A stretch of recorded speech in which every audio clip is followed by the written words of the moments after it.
voit plusieurs tendances se dessiner, hein, finalement avec des confirmations sur les grandes thématiques de la cyber, que sont l'identité, le chiffrement, voilà, la maîtrise des surfaces d'attaque, des vulnérabilités. Et ce qui est un peu innovant, c'est pas tellement les thèmes, mais c'est plutôt la manière dont ils sont adressés.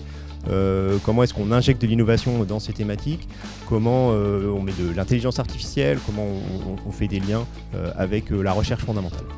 On voit également se dégager des thèmes autour de la conformité. Les régulateurs se sont beaucoup saisis ces dernières années de nos enjeux de cybersécurité, et donc finalement comment les grandes entreprises doivent prendre en compte ces enjeux réglementaires, comment adresser ces enjeux de conformité, et pas mal de solutions également autour de ces thématiques. Et puis peut-être une troisième famille avec peut-être des solutions de sécurité pour les plus petites entreprises, et ça nous permet d'adresser un enjeu que je pense vraiment fondamental pour l'économie française, l'écosystème, le tissu économique français.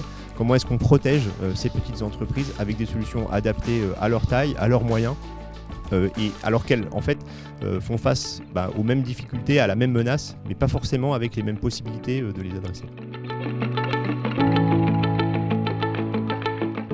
Toutes les entreprises en fait, et les institutions font face aux mêmes enjeux. D'un côté,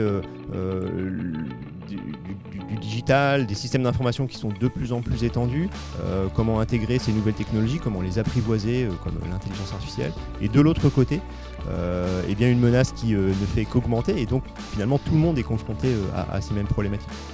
Pour le Crédit Agricole, ce qui est important, c'est à la fois de protéger les données de ses clients, de garder ce temps d'avance qu'on a par rapport à l'évolution de ces menaces, mais aussi de favoriser la protection de ses clients plus largement, et comment ces clients, par exemple entreprises, peuvent développer, mieux se protéger contre ces menaces de cybersécurité.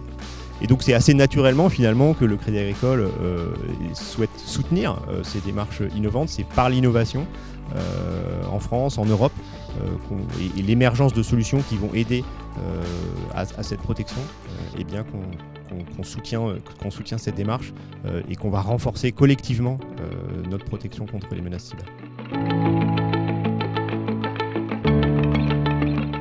Pour les startups qui participent à ce prix, l'intérêt il est à plusieurs niveaux. Il est d'abord d'avoir des échanges avec des grands groupes, des représentants, des professionnels aguerris de ces sujets. Et donc par les questionnements, l'accompagnement qui peut être proposé, c'est aussi une manière de progresser. Et puis bien sûr, la visibilité par l'acquisition des prix qui va les aider évidemment commercialement, et puis peut-être c'est l'occasion d'adresser d'un seul coup beaucoup d'acteurs majeurs du sujet, et donc potentiellement d'identifier pour ces acteurs, pour nous, des opportunités, des solutions intéressantes, et donc peut-être des leads pour la suite.